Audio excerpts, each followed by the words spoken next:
ఇవాళ ఉదయం గౌరవ ముఖ్యమంత్రి పెద్దలు రేవంత్ రెడ్డి గారు ఉభయ కమ్యూనిస్ట్ పార్టీ సీనియర్ నాయకులతో, టీజేఎస్ పార్టీ నాయకులతో, అదేవిధంగా కాంగ్రెస్ పార్టీకి చెందినటువంటి నాయకులతో నల్గొండ ప్రాంతంలో జరుగుతున్నటువంటి పట్టభద్రుల శాసన మండలి ఎన్నికల విషయమై ఇప్పటివరకు జరిగినటువంటి ప్రచార సరళి, జరిగిన తీరుతెన్నులు, ఇవాళ రేపు తీసుకోవాల్సినటువంటి కార్యక్రమాల గురించి చాలా సవివరంగా రివ్యూ చేయడం జరిగింది. పెద్దలందరూ కూడా వారి వారి ఆలోచనల్ని పంచుకోవడం జరిగింది. ఎల్లుండి జరగబోయే ఎన్నికల్లో కాంగ్రెస్తో పాటు ఉభయ కమ్యూనిస్ట్ పార్టీలు, టీజేఎస్ పార్టీ, టీచర్ సంఘాలు, విద్యార్థి సంఘాలు అందరూ కూడా మద్దతు పలుకుతున్న వేళ ఈ విజయం ఘన విజయం కాబోతుందని ఆశిస్తూ ఉన్నారు. సీఎం గారు అన్నీ కూడా వివరంగా వీరందరి సమాలోచనలు, సూచనలు తీసుకోవడం జరిగింది. ఇప్పుడు ఈ విషయమే పెద్దలు శాసనసభ్యులు సాంబశివరావు గారు మాట్లాడతారు. అందరికీ నమస్కారం. నల్గొండ, వరంగల్, ఖమ్మం ఈ 3 ఉమ్మడి జిల్లాలకు సంబంధించి పట్టభద్రుల ఎన్నిక జరగబోతున్న విషయం అందరికీ తెలుసు. 27వ తారీఖున పోలింగ్ జరుగుతూ ఉంది. ఇవాళతో పోలింగ్ ప్రక్రియ కూడా ప్రచార ప్రక్రియ పూర్తవుతూ ఉంది. ఈ సందర్భంగా ముఖ్యమంత్రి గారి ఆహ్వానం మేరకు మేమందరం కూడా ఇవాళ ఇక్కడ ముఖ్యమంత్రి గారి నివాసంలో అన్ని పార్టీల వాళ్ళం కలిశాము.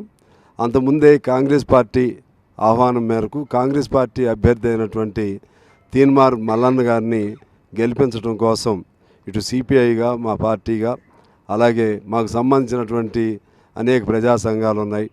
ఏఐటీసీ, విద్యార్థి, యువజన, మహిళ అన్ని సంఘాల నుంచి కూడా మనస్ఫూర్తిగా కాంగ్రెస్ను గెలిపించాలనే లక్ష్యంతో తీన్మార్ మల్లన్న గారు కాంగ్రెస్ అభ్యర్థి కాబట్టి కాంగ్రెస్ గెలవటం వలన ప్రజాస్వామ్య ప్రక్రియ బ్రతకాలని చెప్పి, అందులో ఈ రోజుల్లో జరుగుతున్నటువంటి ఈ బీజేపీ చారిత్రక బీజేపీ ప్రవర్తన, బీజేపీ చేస్తున్నటువంటి మతపరమైన దాడులు, ఈ నేపథ్యంలో ఖచ్చితంగా ఇక్కడ తీన్మార్ మల్లన్న గెలవటం అనేది ఒక బీఆర్ఎస్ ఓటమి అనే పాయింట్ కాదు, బీజేపీ ఓటమికి అది నాంది అవుతుంది. అందులో ముఖ్యంగా విద్యార్థికుల్లో ఇవాళ మొన్నే కాంగ్రెస్ మన తెలంగాణలో మంచి మెజారిటీతో గెలవడం జరిగింది.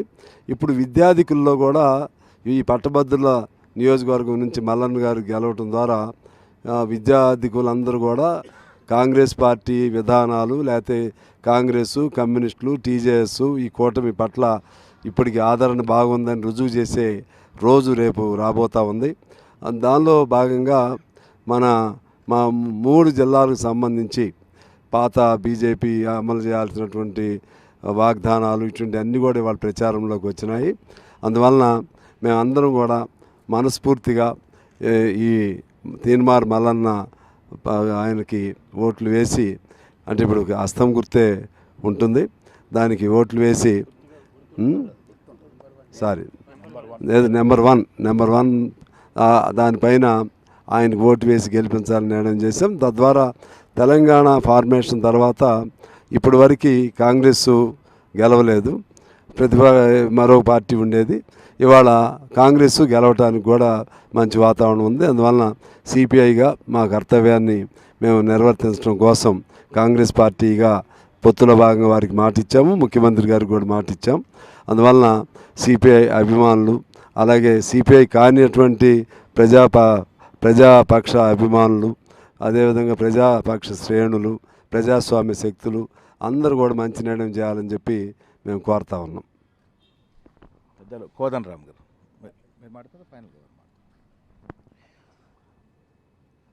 ఎమ్మెల్సీ ఎన్నికలు ఈసారి ప్రధానంగా ఇటు కాంగ్రెస్ పార్టీకి, అటు ప్రతిపక్షాలకు మధ్య ఒక పోటీ జరుగుతూ ఉన్నది. ఈ పోటీలో మేము ఇదివరకే ఎమ్మెల్యే ఎన్నికల్లో కానీ, ఎంపీ ఎన్నికల్లో కానీ మేము బీజేపీ, తర్వాత బీఆర్ఎస్ పార్టీకి మేము వ్యతిరేకంగా నిలిచినాం.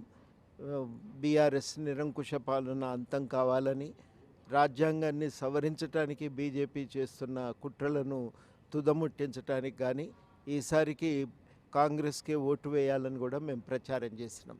అందులో భాగంగానే ఈ ఎమ్మెల్సీ పట్టభద్రుల నియోజకవర్గం నుంచి జరుగుతున్న ఎమ్మెల్సీ ఎన్నికల్లో కూడా కాంగ్రెస్ పార్టీకే స్పష్టంగా మా మద్దతును మేము ఇదివరకే తెలియజేసినాం.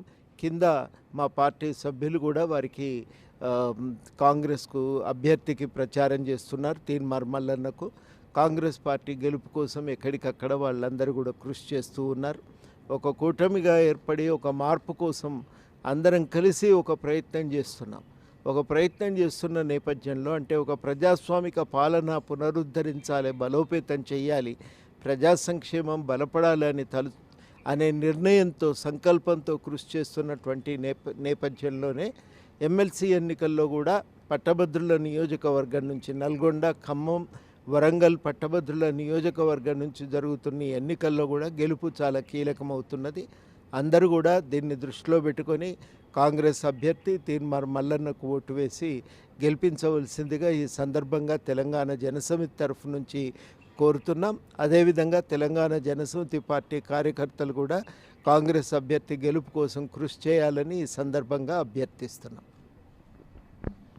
పెద్దలు సిపిఎం పార్టీ వీరయ్య గారు మాట్లాడారు.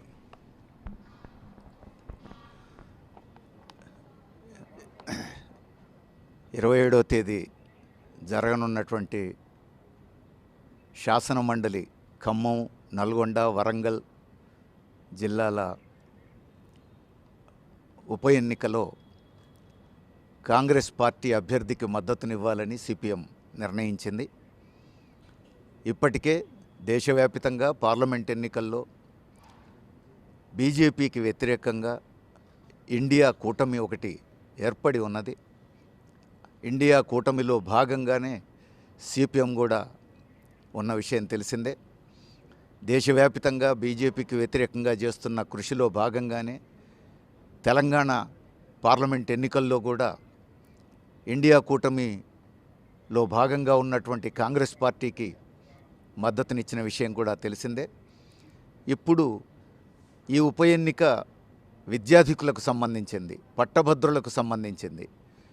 చదువుకున్న వాళ్ళు, పట్టభద్రులు మరింత లోతుగా ఆలోచించాల్సిన అవసరం ఉంది. ఈ రోజున్నటువంటి రాజకీయ పరిస్థితుల్ని, సామాజిక పరిస్థితుల్ని సరిగ్గా అర్థం చేసుకోగలిగేటువంటి అవకాశం ఉన్నటువంటి మేధావులు, విద్యాధికులు సరైన నిర్ణయం తీసుకోవాలని సిపిఎం కోరుతూ ఉంది. ఈ దశలో ఈ నియోజకవర్గం నుంచి కాంగ్రెస్ పార్టీ అభ్యర్థిని గెలిపించాలని, తీన్మార్ మల్లన్నకు ఓట్లేసి అత్యధిక మెజార్టీతో గెలిపించాలని విజ్ఞప్తి చేస్తున్నాం. పెద్దలు ఉభయ కమ్యూనిస్ట్ పార్టీ సీనియర్ నాయకులు అదేవిధంగా టీజేఎస్ ప్రొఫెసర్ కోదండరామ్ గారు చెప్పినట్టుగా తీన్మార్ మల్లన్న విజయం అనేది ఖాయమైపోయింది. పెద్దలందరి సహకారంతో, గ్రౌండ్ స్థాయిలో ఉన్నటువంటి కార్యకర్తల సహకారంతో తీన్మార్ మల్లన్న అత్యధిక మెజార్టీతో విజయం సాధిస్తారని ఆశిస్తూ ఉన్నాం. ధన్యవాదములు.